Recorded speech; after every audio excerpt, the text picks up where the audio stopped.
Little People, Big Dreams, Stephen Hawking, written by Maria Isabel Sanchez Vergara.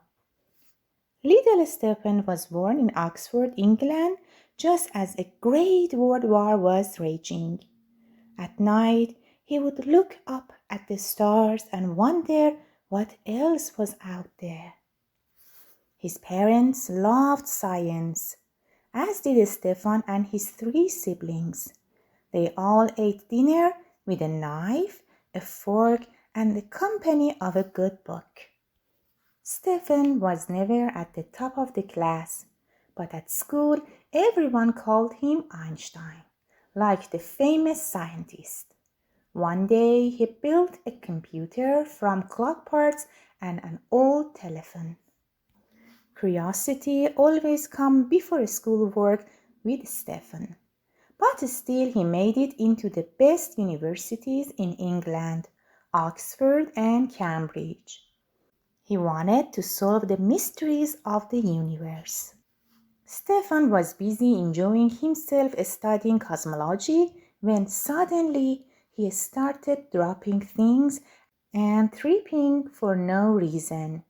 Even his speech became hard to understand.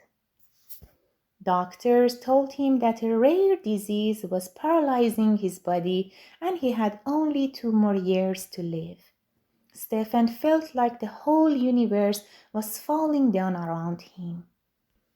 Instead of looking down at his feet, Stephen decided to look up at the stars. Maybe he couldn't control his body, but in order to study the universe, all he needed was his mind. His wife, Jane, stood by his side and gave him all the support he needed.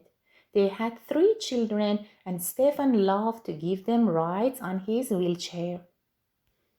Stephen turned his attention to black holes, some of the strangest and most powerful objects in the galaxy. So powerful, not even light could escape from them. Or so scientists thought. But Stephen proved that black holes were not so black after all. There was a tiny light escaping from them. It was named Hawking radiation. By this time, Stefan had lost his voice and found a new one with a robotic drawl. With his new voice, he dictated a book that helped the world understand the meaning of the universe. Stefan believed that one day humans would cross galaxies to live on faraway planets. He celebrated his 65th birthday by taking a zero-gravity ride with a team of astronauts, leaving his wheelchair for the first time in 40 years. By becoming the most brilliant scientist of today, little Stefan made an amazing discovery. However difficult life may seem, there is always something that you can do and succeed at. Stephen Hawking was born on January 8, 1942, exactly 300 years after the death of astronomer Galileo. Stephen had an eccentric upbringing in a household of thinkers. Their family car was an old London taxi.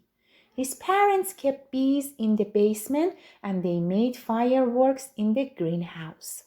From an early age, Stefan used to lie in the garden, stare up at the stars, and wonder how the universe worked. But at school, he was not an exceptional student. He was always more curious about activities outside of class, like making computers and solving his own equations. Despite this, Stefan's brilliant mind took him to Oxford University to study physics at age 17. It was during his time at Oxford that Stefan started to become clumsy. He didn't think about it too much and kept on studying, eventually graduating with a first-class degree. It was when Stefan moved to Cambridge University that he received a diagnosis of motor neuron disease, ALS. At the age of 21, he was told he only had a few years to live. Stefan threw himself into studying with a new focus. He finished his PhD at Cambridge University and later became an esteemed professor of mathematics there.